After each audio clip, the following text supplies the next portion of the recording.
เจ้าขอเสียงต้อนรับดังๆให้กับการแสดงพื้นเมืองลาวจากดนตรีลาวดานซายเจ้าเราขอใครทุกท่านเนาะที่ว่างมาชมเนาะในการแสดงดนตรีพื้นเมืองลาวครั้งนี้เนาะเพราะว่าเพื่อนแสดงกันแบบนี้ทุกค่ำคืนเลยกันตั้งแต่วันที่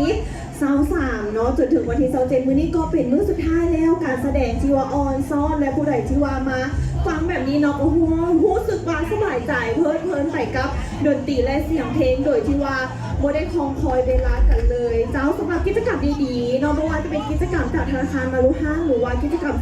แดนโซนเนาะดนตรีพื้นเมืองลาวจากดนตรีลาวดานสร้างแล้วเนาะกิจกรรมทางนั้นถึงเวทีของเฮาก็ได้จบกันไปแล้วเนาะต่อไปเนาะก็จะมีการเปิดเพลงเบาๆเนาะให้ทุกท่านเพื่อว่าจะได้